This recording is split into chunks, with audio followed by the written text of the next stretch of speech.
What does it mean when soldiers take to the streets of the nation's capital, not to fight a foreign enemy, but to confront its own citizens?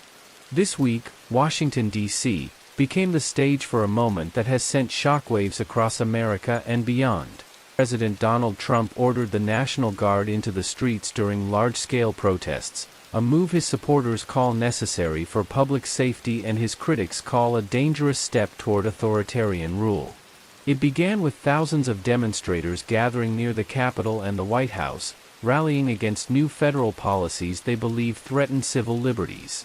People of all ages, races, and backgrounds joined together, carrying banners that read, "Justice for all, no one above the law," and "Protect our democracy." The protests were passionate but largely peaceful in the early hours. There were speeches from community leaders, chants that echoed down the streets, and a strong sense of unity among the crowd. As the day went on, tension began to rise. The number of demonstrators swelled. Police presence increased, and barricades went up. By late afternoon, armored vehicles rolled in.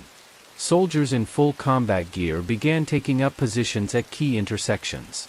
By nightfall, Washington, D.C., looked like a city under lockdown. The National Guard, wearing helmets and bulletproof vests, stood shoulder to shoulder in front of the Capitol. Military trucks blocked major roads. Floodlights lit up the streets, casting long shadows across the crowd. Helicopters circled overhead. The sound of boots on pavement replaced the earlier sounds of music and chants.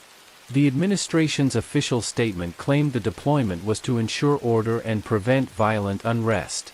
Officials insisted that credible threats of violence had been detected and that the Guard's presence was a necessary precaution. But civil rights advocates pushed back, saying there was no evidence of imminent danger before the soldiers arrived. They accused the government of using military force to intimidate people into silence. This isn't the first time the National Guard has been used during protests in the nation's capital. In 2020, during the Black Lives Matter demonstrations, then-President Trump also called in the Guard, leading to accusations of excessive force and violations of constitutional rights. Many are now drawing direct comparisons between then and now, questioning whether history is repeating itself. On social media, videos of the protests spread rapidly. In one clip, protesters can be seen kneeling in front of a line of National Guard troops, holding up signs that read, "Democracy under attack" and "Our rights are not negotiable." In another, a group of young people chant, "No troops in our streets," while being slowly pushed back by soldiers.